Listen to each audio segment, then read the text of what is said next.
My name is Dr. McCarthy Phiri. I am the project manager for the Public Financial Management and Institutional Strengthening Project.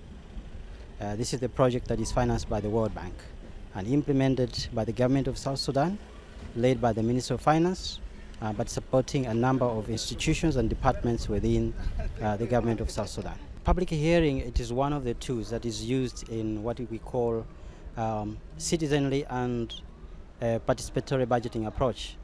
And this is where you allow the citizens to make contribution to participate in the budget process. It is one of the international good practice. And so as the bank, from the bank side, the bank has been supporting the PFM reforms in a number of countries, and South Sudan is just one of it. And so with regard to the public hearing, it is a support that is provided to the Parliament, and as part of the efforts to strengthen the budget preparation and implementation processes, we thought that it's very important to include the Parliament, to equip the Parliament, to be able to implement an activity of this nature and allow the general public to participate in the budget process. From the project perspective, our support is to facilitate the implementation of the various reform interventions that we are supporting. And one of it is through the Parliament, is to strengthen their capacity to be able to stimulate demand and hold accountable the relevant authorities within the executive, and also to make contribution to bring value to the budget process. It is basically, part of the good governance, and that's why it's very important for us to be part of the process. So from the project side, we will continue to provide the necessary resources and the technical support to the Parliament to continue hosting such kind of events, and also to equip the Parliament in terms of undertaking rigorous budget analysis, to inform their discussions in the Parliament and debate, and make sure that they have a meaningful debate in the Parliament, and the approval of the budget in the process. We're also supporting and lobbying the parliaments to ensure that the budget is discussed and approved on time, that is available for implementation according to the provisions of the Public Financial Management Act. And what is your general view from the views that were presented by the members of the civil society and also the member public during, if you have had, what is your take away from here?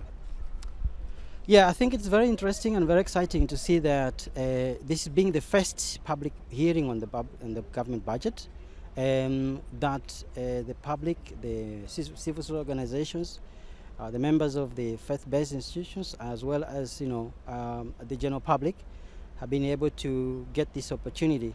And there were a lot of questions, there are a lot of comments and suggestions, or good recommendations that have been made to the Parliament to consider.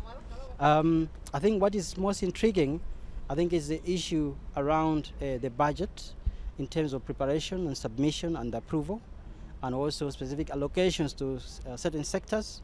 And I think those areas are very critical also, in line with some of the international, commitments that the government of South Sudan has signed up to.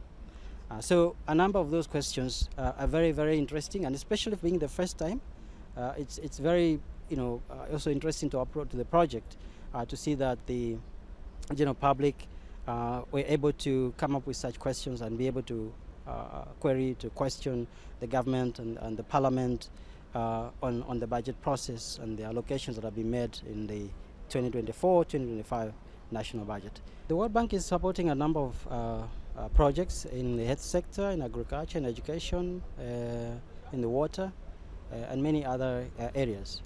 But this project is one, I would call it is the first 100% implemented by government project directly through the Minister of Finance, and we have a project management unit set up in the Minister of Finance, but we're supporting a number of institutions like the Anti-Corruption Commission.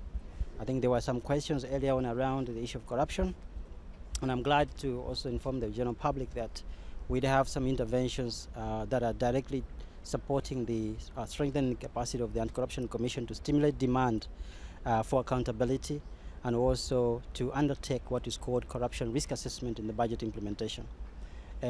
We are also supporting Ministry of Public Service in terms of the Human Resource Management Information System, and the electronic payroll system that is going to be implemented. And I must also say that within the context of the project, this project is supporting nine of the identified priority reform areas that are included in the revitalized peace agreement.